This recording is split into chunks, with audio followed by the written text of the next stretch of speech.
বছর বয়সী সপ্তম শ্রেণীর ছাত্রী মাহিমা আক্তার।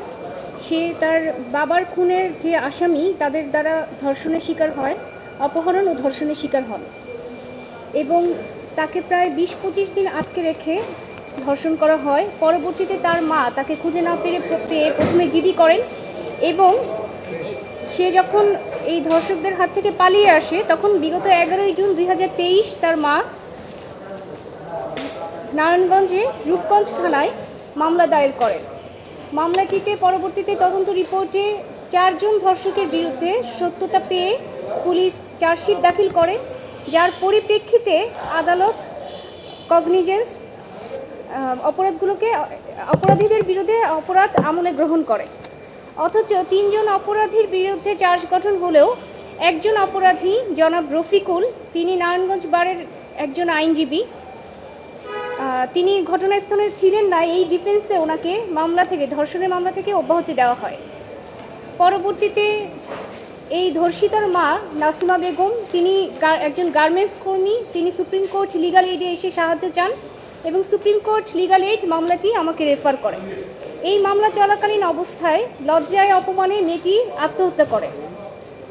পরবর্তীতে এই মামলার চূড়ান্ত শুনানি শেষে আজ justice K M Hafizul Alam এবং জাস্টিস মোহাম্মদ আতাবুল্লাহ সমন্বয়ে গঠিত বেঞ্চ এই অব্যাহতির আদেশকে বাতিল করে এবং ধর্ষকের বিরুদ্ধে প্রসিকিউশন চালানোর নির্দেশ দেয়। এবং আমরা এই বিষয়ে খুবই মর্মাহত যে মেয়েটা এই বিচারটা দেখে যেতে পারল না। ডিজাইন, এলিগেন্স, বিউটি, সেরা পণ্য সবার জন্য জেভিকো। চার্জ গঠনের সময় একজন ধর্ষককে অব্যাহতি দেওয়া হয়েছে। তিনি আইনজীবী, ওনার নাম হচ্ছে রফিকুল, তিনি নারায়ণগঞ্জ বারে প্র্যাকটিস করেন এবং উনি বলেছেন যে উনি ঘটনার সময় ওনার সিনিয়রের চেম্বারে ছিলেন এই ডিফেন্সে।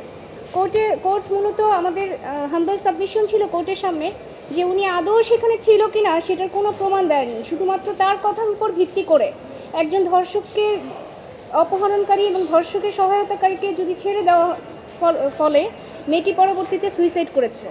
এখন তিনি আদৌ সেখানে ছিল কিনা সেটা তো প্রমাণ হওয়ার বিষয়। প্রমাণের আগেই যদি তাকে অব্যাহতি দেওয়া হয়ে যায় চার্জ ফ্রেমিংয়ের স্টেজে, সেটা আইনের ব্যত্যয় ঘটানো হয়েছে।